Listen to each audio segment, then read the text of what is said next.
دکھانا چاہتے ہیں کہ جو کوئی ان کے حکم سے نافرمانی کرے گا، سرتابی کی کوشش کرے گا، اس کا یہی انجام ہوگا.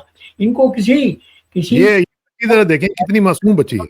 جی جی جی، وہ معصوم بچی ہے، وہ بیٹھی ہوئی ہے، اس کے پورے خاندان والوں کو اٹھا لیا گیا ہے. اور یہ بدترین اخلاقیات کا جو میں روتا رہتا ہوں کہ پاکستان کا سب سے بڑا مسئلہ یہ ہے کہ اس کا تہذیبی اور اخلاقی زوال ہو گیا ہے.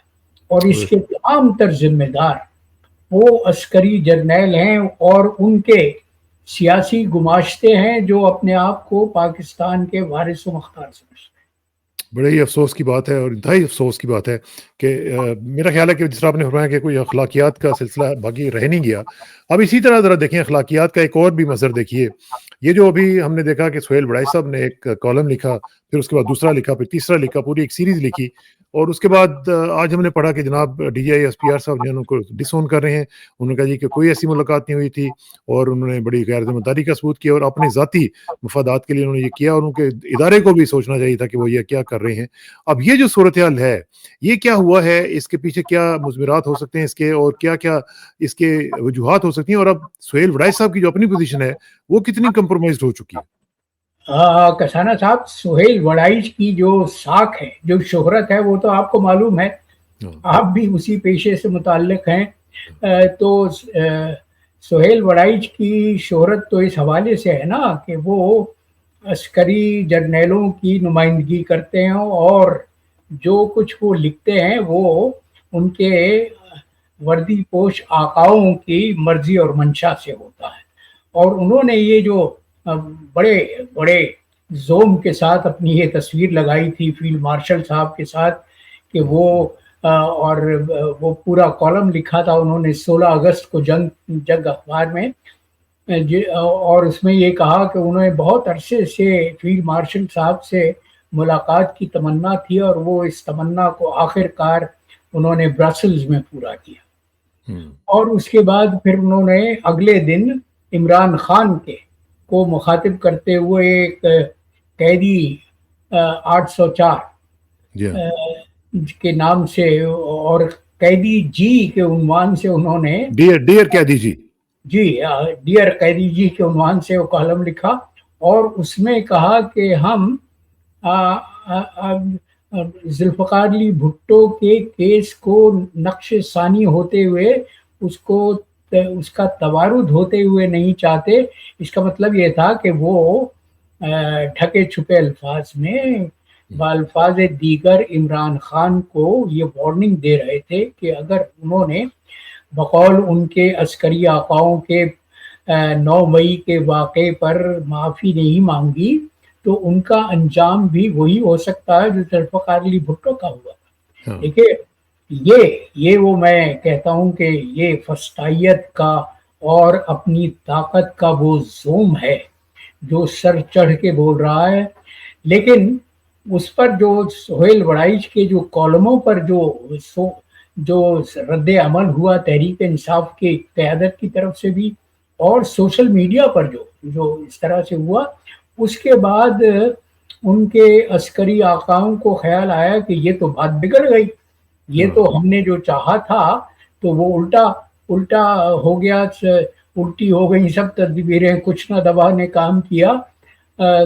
تو اس کے بعد D G I S P R نے جو جب بھی منہ کھولتے ہیں تو وہ کوئی ایسی بات کرتے ہیں جس پر پاکستان میں ایک بحث چھڑ جاتی ہے. انہوں نے آپ نے جو فرمایا تو بالکل ڈس اون کیا سہیل وڑائی کو، کہا کہ نہ کوئی ملاقات ہوئی، نہ کوئی قول جو انہوں نے منسوب کیا تھا فیلڈ مارشل صاحب کے حوالے سے وہ کہا گیا. اور دیکھیے وہ فیلڈ مارشل صاحب نے جو بیان دیا تھا سہیل وڑائی کو، وہ یہ کہا تھا کہ وہ حکم معافی نہ مانگنے پر ابلیس وہ شیطان قرار پایا، وہ شیطان ہو گیا. معافی مانگنے پر نہیں، وہ قرآن قرآن سورہ بقرہ میں بہت وضاحت سے کہہ رہا ہے کہ فرشتوں کو جب اللہ نے یہ حکم دیا کہ تم آدم کو سجدہ کرو تو انہوں نے انکار تو سجدہ کر لیا، لیکن انسان نے ابلیس نے انکار کر سجدہ نہیں کیا، تو اس کو اس نافرمانی کی سزا کے طور پر اس گھمنڈ اور طاقت کا جو مظاہرہ اس نے کیا تھا کہ اس کو تو نے مٹی سے بنایا ہے، مجھے آگ سے بنایا ہے، تو میں اس کو سجدہ کیوں کروں، تو وہ جو اس نے اپنی بڑائی جتائی تھی اس پر اللہ نے اس کو قیامت تک کے لیے راندہ درگاہ۔ تو ہمارے فیلڈ مارشل صاحب جو حافظ ہونے کا دعویٰ کرتے ہیں، ان کی قرآنی معلومات کا تو یہ حال ہے۔ بہرحال اب جو D G I S P R نے سہیل وڑائچ سے مکمل لا تعلقی کا اظہار کیا ہے، تو بالکل درست ہے آپ کا یہ کہنا۔ تو وڑائچ صاحب کیا کریں گے؟ وڑائچ صاحب سہیل وڑائچ کی تو حیثیت بالکل صفر ہو گئی، لیکن دیکھیے وہ جن کے ضمیر مردہ ہو چکے ہوں، اور یہ اس طرح کے جو قلم کار ہیں، میں ان کو کہتا ہوں وہ قلم کی بے سوائیں، یہ وہ ہیں جو فن کی بے حرمتی کرتے ہیں، جو اپنے قلم کو بیچتے ہیں۔ تو ایسے لوگوں کو کا یہی انجام ہوتا ہے۔ ان کے آقاؤں نے ان کی اوقات دکھا دی ہے کہ تم اپنے قد سے بلند ہونے کی کوشش نہ کرو، تمہاری جو حیثیت ہے، جس جگہ پر تم کو رکھا گیا ہے وہیں پر رہو، اور ہمیں اگر تم نے ایمبیرس کرنے کی کوشش کی تو پھر اس کا انجام یہی ہوگا۔ اور جو آپ کی گفتگو سے مجھے اندازہ لگ رہا ہے کہ سہیل وڑائچ صاحب اس کے بعد پھر میرا خیال ہے کہ خاموشی ہی اختیار کریں گے، بجائے اس کے کہ وہ واپس آئیں اور آ کے اپنا نقطہ نظر جو ہے وہ بیان کریں اور اس کو ڈیفینڈ کریں کہ نہیں۔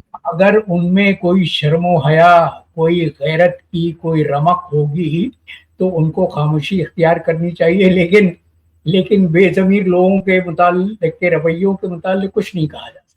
ٹھیک ہے، اچھا جی، اب ذرا بنگلہ دیش کا جو ٹرپ ہے اس کے اوپر بھی بات کر لیتے ہیں، لیکن اس سے پہلے میں چاہوں گا تھوڑا سا مختصراً جو چائنیز وزیر خارجہ کا بہت ہی امپورٹنٹ دورہ ہے پاکستان، اس سے پہلے دورہ بھارت، اور پھر اس کے بعد کابل میں انہوں نے ٹرائی لیٹ کیا، اور اس میں انہوں نے پاکستان، افغانستان اور خود بیٹھ کے انہوں نے میٹنگ کی، جس میں سے ایک اچھی اسٹیٹمنٹ یہ آئی کہ افغانستان نے کہا کہ ہم اپنی سرزمین جو ہے وہ کسی بھی طور پہ پاکستان کے خلاف یوز نہیں ہونے دیں گے، ٹیررزم کے لیے یوز نہیں ہونے دیں گے، which is very good, positive development ہے۔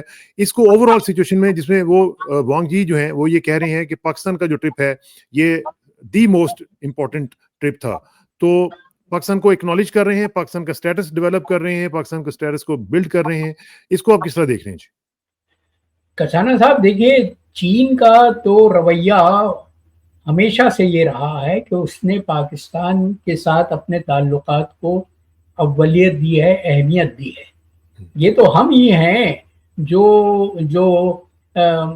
مختلف قسم کی قلابادیاں کھاتے رہتے ہیں، کروٹیں لیتے رہتے ہیں، اس لیے کہ ہم نے آج تک چین کے نظام سے، چین کی قیادت سے، چین کی سیاست سے کچھ نہیں سیکھا۔ ہمارا قبلہ و کعبہ تو ہمیشہ سے مغرب کی طرف رہا، اور آپ جانتے ہیں کہ ہمارا کعبہ اب تو خاص طور پہ فیلڈ مارشل صاحب کو جب سے صدر ٹرمپ نے لنچ کھلایا ہے تو اس کے بعد سے تو وہ ری اسٹیبلش ہو گیا، آمنا و صدقنا ہر بات پر کہتے ہیں۔ تو پاکستان کے متعلق یہ مختلف تجزیہ نگار یہ کہتے رہے ہیں کہ پاکستان کو امریکہ افغانستان کے خلاف استعمال کرنا چاہتا ہے، اور پاکستان اس کے لیے بسر و چشم آمادہ بھی ہے، تیار بھی ہے۔ تو چین کے وزیر خارجہ نے خاص طور پر جو پہلے کابل کا دورہ کیا اور وہاں ہمارے وزیر خارجہ سے بھی ملاقات کی، اور ٹرائی لیٹرل میٹنگ ہوئی، افغانستان کے وزیر خارجہ بھی تھے، چینی وزیر خارجہ بھی تھے، اور ہمارے پاکستان کے وزیر خارجہ بھی تھے، تو اس سے اندازہ ہوتا ہے کہ چین کو اس خطرے سے آگاہی ہے، وہ اس کی بو سونگھ چکا ہے، لہذا وہ یہ چاہتے ہیں کہ پاکستان کو پہلے سے